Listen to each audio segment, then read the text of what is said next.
My name is Chamaka, and this is a story I'll never forget. It happened in my village, Umobi, years ago, but the whisper of it still linger.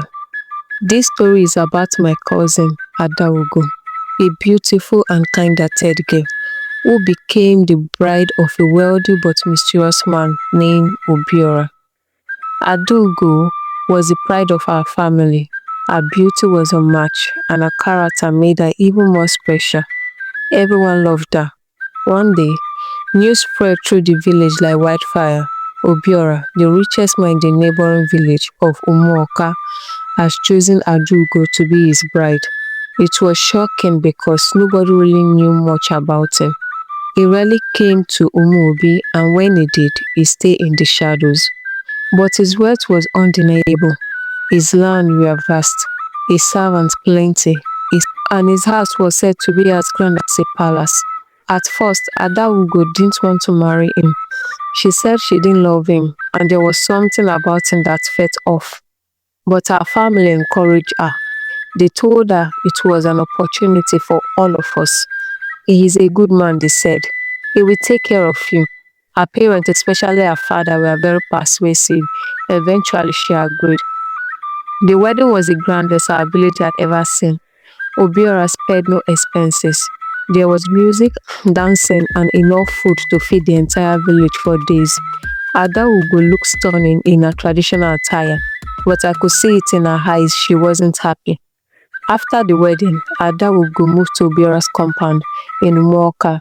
At first, she wrote letters to me telling me about her lives there. She described the mansion, how it was so big and she sometimes got lost. She told me about the servants who never smiled and the scary silence that filled the house at night. But she also said Obiora was kind to her. He gave her expensive gifts and treated her like a queen. Still, something didn't sit right with her. One day, the letters stopped coming. I visited her twice, but each time the servant said she wasn't feeling well. They wouldn't let me in, and they looked nervous, like they were hiding something. I told my mom, but she said I was imagining things. Weeks later, Adaugo showed up at my family's house, looking pale and thin. She had run away. Her voice shook as she told us what had happened. One night, while Obiora was out, Adaugo decided to explore the house. She wanted to see if she could find something to write to me about, something interesting. That was when she stumbled upon a locked room at the far end of the hallway. She had never seen anyone go in or out of that room. Curiosity got the best of her. She found the key hanging on a hook nearby and opened the door. What she saw inside made her heart stop. There were jars, dozens of them, filled with strange dark liquids. Some jars held items she couldn't identify, but others contained things she recognized: human hair, teeth, and even bones. She also found a small shrine with carvings of faces that looked like they were screaming. Before she could process what she was saying, she heard Obiora's voice behind her. He was furious.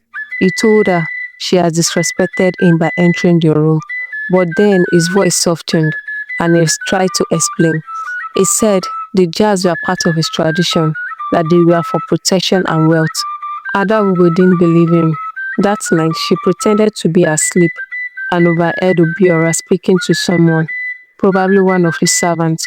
He said he has chosen her because she was pure and that her presence in his house would ensure his wealth continued to grow. Adaugo was terrified. She realized that Obiora didn't love her.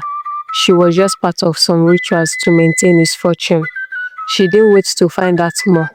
The next morning, she packed a small bag, bribed a servant to let her out, and ran all the way back to Umuobi. Her family was shocked, but they believed her. My father and the elders comforted Obiora, but he denied everything. He said Adaugo was unaware and making up stories, but the elders noticed something strange. None of the servants would look them in the eyes, and one of them even ran away when questioned. Adaugo never returned to Umuoka. Obiora sent messengers to beg her to come back, but she refused. She said she would rather die than go back to that house. Eventually, he stopped trying. To this day, Nobody knows the full truth about Obiora or what those jars were for. Some says he was a powerful man who made deals with dark forces. Others says it was all just stories. But I know one thing, Adaugo was never the same after that. She eventually remarried a kind man from our village, but she rarely talked about her time with Obiora. Every time I pass through Umoka, I avoid his compound. He still stands grand and silent, like a shadow over the village. And I wonder, what other secret lie hidden behind those walls? This is a story I will never forget. It is a warning that sometimes not everything that glitters is gold. Adolgo's returns to Umobi was not the end of the story. After Obiora's attempt to bring her back failed, strange things began to happen in Umoka. Farmers complained that their crops were dying overnight, livestock disappeared mysteriously, and the once thriving village became hidden in scary silence. Rumors began to spread. People whispered that Obiora had angered the gods by using forbidden rituals to gain his wealth. The elders of Umoka decided to confront him, but when they arrived at his compound, they found it abandoned. Obiora was gone. Some said he fled in shame. Others believed the gods had taken him. But Adaugo couldn't escape the shadows of her experience. Nightmares haunted her. She dreamed of the jars in that locked room, of faces twisted in pain, and of Obiora's voice calling her name. She sought the help of the village priest who performed a cleansing ritual for her and her family. During the ritual, the priest revealed something chilling. He said Obiora's words had been built on sacrifices, sacrifices of trust, love, and even life. The jars were part of a ritual that tied his success to the suffering of others. When Adaugo escaped, she disrupted the balance, and now the curse had returned to him. Days turned into weeks, and one day, news came from a traveler. Obiora had been found in a distant village, living in poverty and madness. He wandered the streets, muttering to himself and clutching a small wooden carving. The traveler said he kept repeating Adaugo's name, begging for forgiveness. Adaugo struggled with what to do. Should she confront him? Should she let him suffer? In the end, she decided to forgive him, not because he deserved it, but because she wanted peace for herself. With the elder's blessing, she sent words to him through the traveler, saying she forgave him, but she would never return to his side. The forgiveness brought her the closure she needed. Slowly, Adaugo began to heal. She remarried a humble farmer who loved her dearly and built a life filled with love and honesty. She never forgot what happened, but she used her experience to warn others. The story of Adaugo teaches us that wealth and power gained through deceit and harm will never last. True riches come from honesty, love, and respect for others. It also reminds us of the importance of trusting our instincts and standing up for what is right, even when the odds seems against us.